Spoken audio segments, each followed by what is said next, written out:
Fariza. Hi, Miss Fry. Ready for 23 questions? I think I am. You tell me. Okay, so when did your love for travel and culture really begin?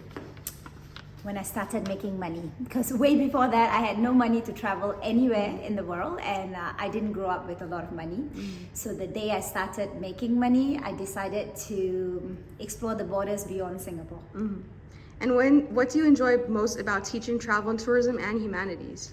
I love the humanities subject and travel and tourism because they're not bounded by formulas like math, no offense. Yeah, that's right. But yes, it's such an open-minded subject, and you can keep learning from different people, especially my students. They come from all over the world, so I'm in a fortunate state to learn about their country without even leaving my classroom. Yeah, it is really enjoyable. And if you could take your students on a school trip anywhere in the world, where would it be? I thought about this, and I would say Vietnam. I've had a very good experience doing a school trip to Vietnam, and it's great for history, geography, culture. It's one of the most underrated countries in the world, but you get real value for money just exploring everything that you know about humanities in one place. That's right. And what's a destination you've visited that completely changed your perspective? Oh, this is a bit hard to answer.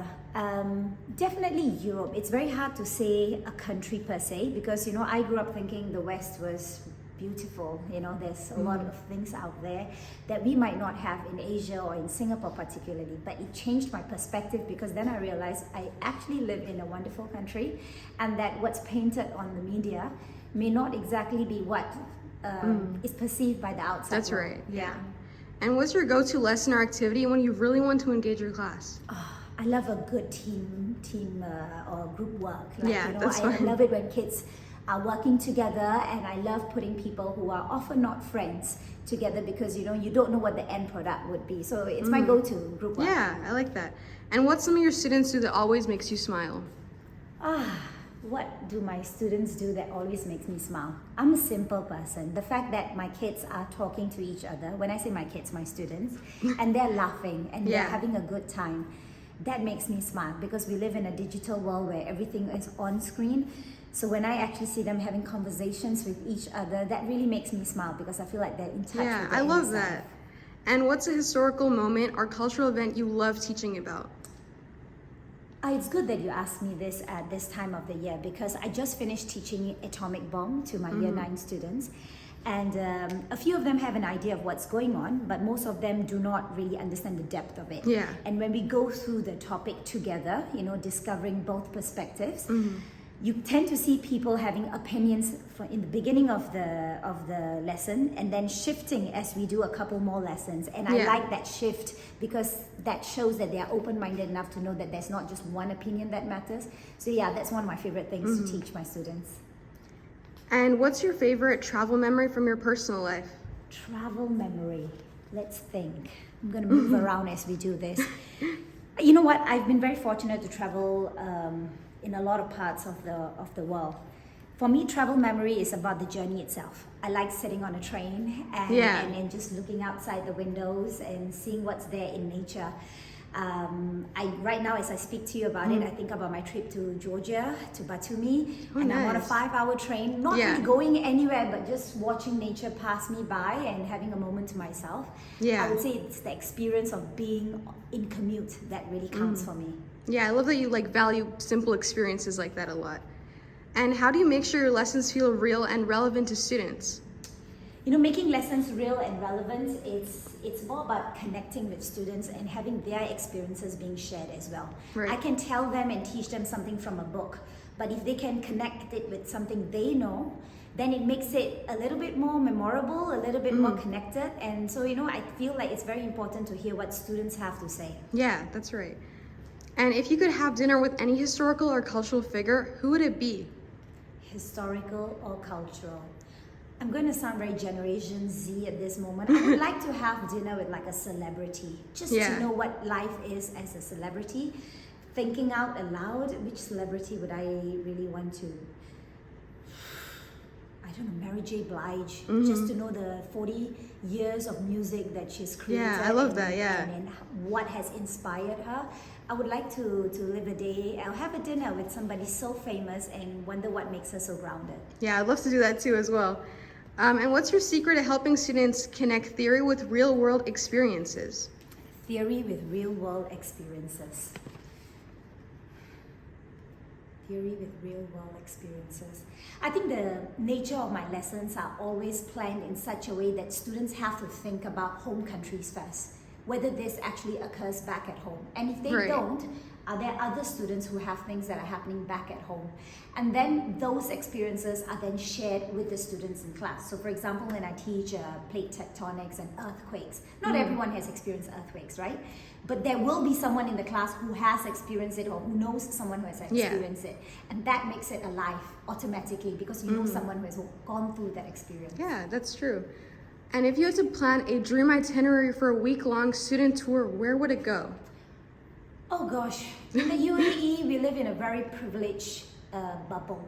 I would like to plan an itinerary where we go down to basics. I would like to go to India, for example, and live in the crowd, look at feel what the air and the people are like, eat something different, talk to people who might not have English as a first language, experience hotels, homestays that they wouldn't get over here. So, and India is not very far away. It's very misrepresented by the media as well. I think I would love to plan a week long in India.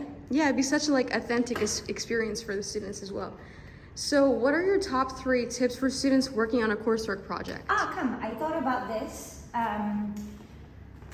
When you work on a coursework itself is a very big thing. It takes usually a couple of months to do, and in IGCSE we spend about a year creating our coursework.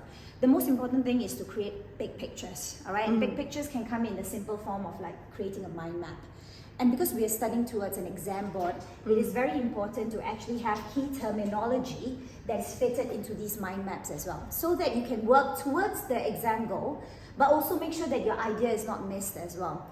Lastly, what I would really recommend is getting someone to double check. Yeah, I totally agree with these tips. They're really useful. Why do I want someone to double check? Because again, you could be giving something from your perspective.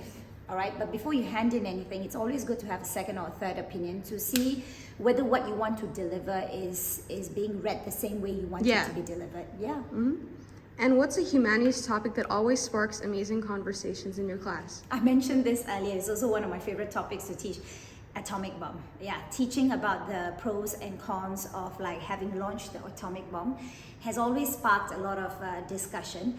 And it's nice because the thing is, I'm not only grading someone based on how they write, all right? I'm grading someone based on how they feel in terms of verbally. And some students actually express themselves much better verbally. And this gives them an opportunity to actually show another side to them, to the rest of the class as well, having an opinion. And what advice would you give to a student who's unsure about choosing history? This is a very a stereotype thing. There are students who would love math and sciences, students who love commerce, and students who love the arts. I think the advice here is that history is about the past, it's about the present, and it's about the future. The skill sets that you're going to learn in history is going to be applicable to almost every subject, whether you're writing an essay or you're analyzing a source, be it science or business, economics, you're always going to be using this skill set. So why don't you polish the skill sets using history, and then it's applicable in every other subject. And what do your students teach you every year?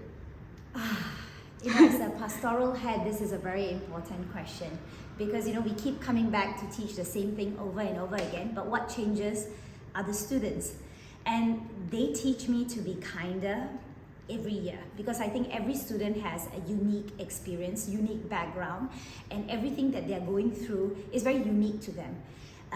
And as I learn from each and every student, from whether it's the cohort or the subject that I'm teaching, the class that I'm teaching, I'm always learning something from them. Yeah. And what's the most memorable classroom discussion you've ever had? There are plenty actually. There's one that reminds me of the travel and tourism class that we had just earlier this year. We have a very quiet boy, Aaron, and he's usually minding his own business. He's a new kid in the school, couldn't find his space yet, and we had to dramatize something, and the boy just jumped out of his shell and enacted this dramatic character, and it actually blew everyone away that he was so capable of doing something that would have least expected, and it gave us a good laugh. But it also taught us not to judge a book by its cover as well. Yeah, I totally agree with that. So moving on from that, what's your proudest moment as a teacher in these subjects? In subjects, proudest moment? For me, the grades never really mattered, because I feel like grades they will change with the future in technology and AI. Things will also change. What matters is, have they made a difference from the day before, whether it's in terms of vocalizing themselves or writing an idea out. Have they made a little bit of improvement? And as a classroom teacher, I know what they are like in the beginning of the year, and at the end of the year, are they happy leaving my classroom? No, I love that approach and perspective. So which documentary, film, or book do you always recommend to your students? I'm making an eye here because I don't think I've ever recommended a documentary to students, only because we're living in different generations, right? We have different tastes in things. So that might interest me might not interest the kids. So I rather ask them what is of your interest lately, and tell me so that I can connect. Yeah, we can give you recommendations. Say? We can give you some recommendations that you might enjoy. That's what I want to be. Yeah. So how do you stay updated with trends in travel and cultural studies? You know what? I'm on various platforms, whether it's Instagram or LinkedIn. We have groups in Dubai and in Singapore where we share our different thoughts and ideas about it. And I often go for a lot of courses that, help us see things that we otherwise wouldn't see as well. So what's a fun fact you may or always love sharing with your students? If you haven't, Okay, the fact that I can speak and understand multiple language. I think the thing is, when I say I'm from Singapore as a third generation, they're like, you don't look like a Singaporean. But the fact that I can break out in Mandarin, in Malay, in Hindi, that's so cool. in English, or in French. Wow. I think it surprises students. But at the same time, I'm very proud that, my upbringing has allowed me to learn multiple languages. Wait, that's so cool. So what's one cultural destination you think is a must visit for young people and students? A must visit. You see, it's a bit difficult for me to pick one. Yeah, or like a region. Yes, I would definitely say Southeast Asia. I mean, I know it's biased because I come from Southeast Asia, but I think there's so much Southeast Asia can offer, culturally, historically, food culture-wise, people. It's also a very safe destination to travel. When you read about things in the news, yes, there are unsafe places around the world, but you will hear very little about Southeast Asia being unsafe. I'll put on my bucket list for travel. So now we've made it to question 23. So if you had to sum up the value of travel and humanities in 3 words, what would they be? In 3 words. It's joyful. It's positive. The world is big. I love that. Yeah. Thank you so much, Ms. Rai.